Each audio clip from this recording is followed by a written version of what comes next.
చాలా మందికి రింగ్‌టోన్ దొరక్క అంటే లీగల్‌గా కరెక్ట్. కరెక్ట్. యూట్యూబ్‌లో కరెక్ట్ అండి. దొరక్క హెచ్‌డి వెర్షన్ అనుకోండి. అవును. మీరేదైనా అనుకోండి. అవునండి. అవును. సో, మూవీలో రికార్డ్ చేసి థియేటర్‌లో రికార్డ్ చేసుకొని, కట్ చేసుకొని పెట్టుకున్న సాంగు అండ్ దట్ టూ చాలా మందికి ఇష్టపడే సాంగు. హ్మ్. అండ్ క్లైమాక్స్‌లో విభీషణుడు గారు అది హనుమంతుల వారి ఆగమనం గురించి చెప్తుంటే రోమాలు నిక్కబొడుచుకునే వావ్!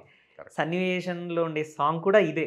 సో, మా హ్మ్. కోసం మీ ద్వారా రఘునందన రఘు తప్పకుండా. రఘునందన ష్యూర్. సాంగ్. రఘునందన రఘు రఘునందన రఘువర సేవన రఘుపతి ఛాయన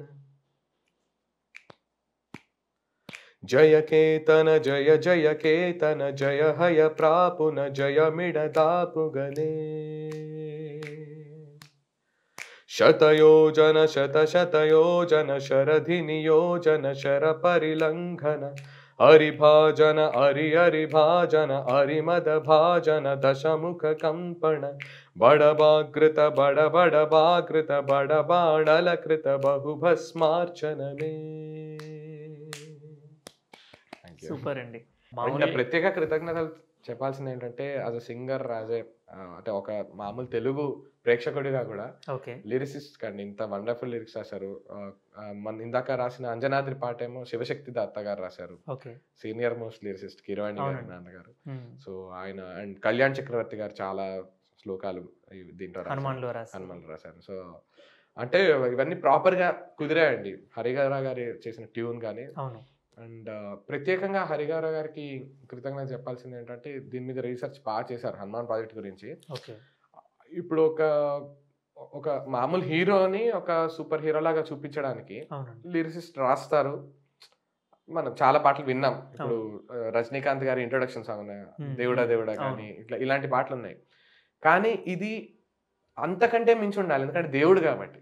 ఆ ఎలివేషన్స్ ఒక గాని ఒక హీరోని దేవుడిలా చూపించడానికి రాయొచ్చు. కానీ అవును.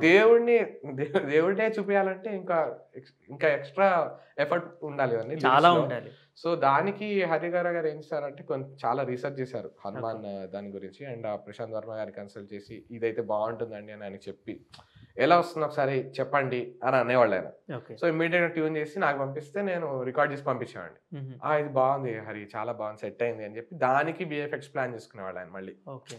సో, అట్లా 'రమ్ రమ్ రక్తవర్ణం' గూడా అలానే వచ్చింది.